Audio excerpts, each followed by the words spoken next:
And welcome back. Thom Hartmann here with you, broadcasting live from the Families USA Health Action Conference. And Wendell Potter is here with us.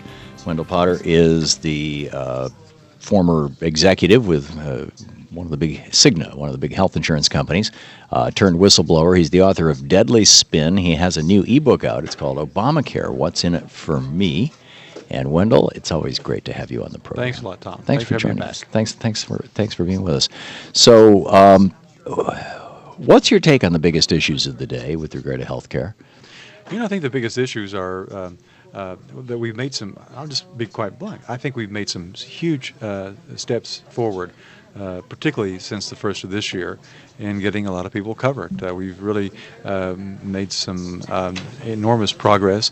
I call it the end of the beginning of reform, though. There's so much more we've got to do, but we're going in the right direction. And we've seen that here in Washington, that efforts to roll it back have not worked. We'll continue to see efforts to try to thwart the progress and to make it a central political issue this year. But it's going to keep going forward, and I'm seeing a lot of effort, a lot of activity at the state level and the private sector too. So we're on the right road. Mm-hmm. Well, yesterday we talked on the TV show, and I asked Senator Sanders about this. He was on it in the last hour. Vermont is going to a single-payer healthcare system in 2016 or 2017 if they can. I mean, they've legislatively pulled it off. And you said that you felt that there was, or you knew or believed that there might be some efforts to blow that up. Can you give me any details on that or any? Yeah, I spent quite a bit of time up there. In fact, I'll be back up there next month talking to some of the folks who have been leaders in the effort to get Vermont to a single-payer system. The insurance industry hasn't been showing its hands, but I know how they operate. They don't want any state to go single-payer, even small Vermont, small liberal Vermont, because if it works, then other states will pay attention. And they'll emulate Vermont. It could Massachusetts could be next, or Oregon, or California, which has twice passed legislation to enact a single-payer system there. It happened to be during the Schwarzenegger years that he vetoed those bills. Which raises another question, and pardon my interrupting you, but why hasn't that come back up in California? And then we get back to Vermont. I'll tell you why. Because the industry has some friends in the Democratic Party too. Even though there's a supermajority of Democrats in the California General Assembly, a lot of them are friendly to the Democrats. So the industry didn't mind them passing it when they knew Schwarzenegger would veto it. But now that Jerry Brown is governor, they're not going to let them pass it. That's exactly what's going on. Wow. That's exactly what's going on. The industry plays both sides of the street. They have their pockets or their hands with money in the pockets of Democrats as well as Republicans. So in Vermont, how do you think that they're going to succeed? And in how's Vermont, it playing out? I think there's a good chance that they can, but there will be an intense campaign to confuse people. One of the things that has to be done in Vermont, and this will happen really in 2015 more than this year, there has to be a debate on how do you pay for it? How do you transition to a single-payer system that is financed with tax payments rather than premiums? And so the challenge is going to be for the advocates to explain to Vermonters how this will actually cost less. Their taxes will be higher, but the overall cost of the program will be less because they won't have to pay premiums, nor will individuals and businesses have to pay premiums to private insurance companies. A lot of waste can be taken out of the system, but that's not so easy to explain. That's going to be a challenge. Can it be done by a monthly or an annual fee? I believe it's 200 and I'm sure you know these numbers. What I've heard from listeners is that in Mexico you can get a minimal national health care system access for about less than $300 a year, and that in Canada it's about $150 to $250 a month. Yeah, and the numbers will have to be communicated in that kind of way, so that it's perceived as being affordable and that it makes sense. And that it's a fee rather than a tax. And it's a fee rather than a tax, exactly. Yeah. But you can imagine that the industry will have all kinds of front groups in Vermont. It'll find every ally that it possibly can get to try to confuse people, and they'll be using the tax word day in and day out. Yeah, your taxes are going to go up. Your taxes are going to go up. You taxed enough already. Right. It'll be tax, and it'll be a loss of choice. They'll say that doctors will leave the state and businesses will leave the state. We saw the same thing. The same thing happened in Saskatchewan, the first Canadian province that enacted a single-payer system. It's a similar playbook. We'll see it enacted, and I'm going to be there to be a part of the battle. Yeah.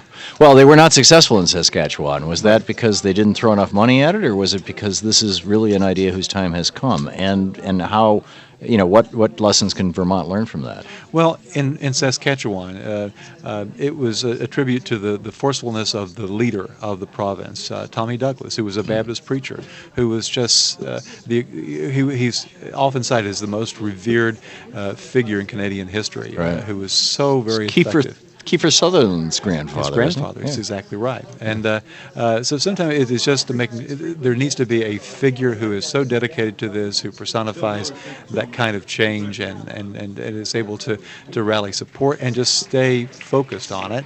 And is a charismatic person to just keep going forward. We'll see if Peter Shumlin is up to the task, or somebody else emerges as someone who can get it over the finish line. Right. What are the other issues that you're looking at? I know you're looking at dental care seriously. Dental care is very, very important. When I said the Affordable Care Act is the end of the beginning of reform, there are a lot of things it doesn't do adequate justice to, and dental care is one of them. It doesn't bring enough people into coverage for dental care. We have about 150 million people who lack dental coverage. It's not a covered benefit under Medicare. The Medicaid program doesn't do a very good job because a lot of dentists don't take Medicaid patients. So we've got a big problem there. People don't realize, in many cases, the close connection between oral health and overall health. Well, you can get a heart attack from gum disease, can't you? You sure can. You absolutely can, and you can develop diabetes, and abscesses in your gums can lead to brain infections.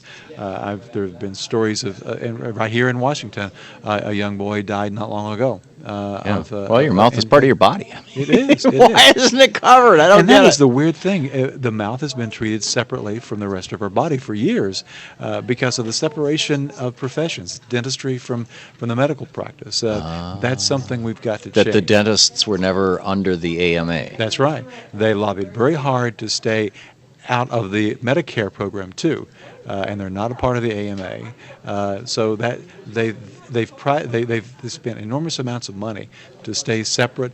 They don't really like insurance. They prefer cash-paying patients, and of course, the people who can do that are people who are, fairly well-to-do. Right. And right. So therefore, basically, poor people don't have good access to dentistry. That's exactly right.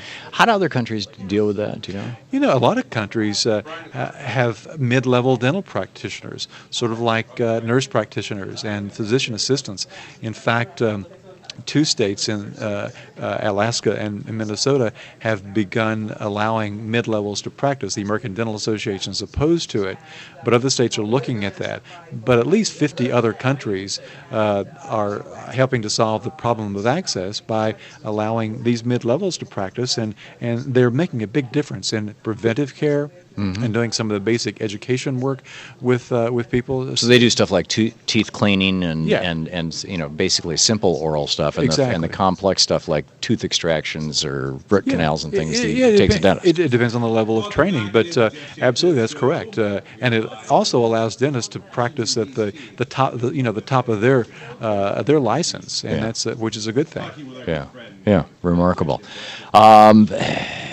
Where do we go from? We have just a half a minute. Where do we go from here? What do we do? What's the pressure point? What should people do? Well, the pressure point is, I think, to pressure the states that haven't expanded the Medicaid program to do that, and to also just make sure that people are aware of the benefits that are available to them, to sign up for coverage on the exchanges if they don't have insurance, just to keep educating people. That's why I wrote Obamacare, What's in It for Me, to make sure that people really understand what's in that law and what's in it for them. Check out Wendell Potter's new book, Obamacare, What's in It for Me. It's a new ebook, from all the usual suspects, I assume. That's right, exactly. Okay, great. Wendell Potter. This is the Thom Hartmann Program. The website is Wendell Potter, spelled just like it sounds, .com. That's right. We'll be right back.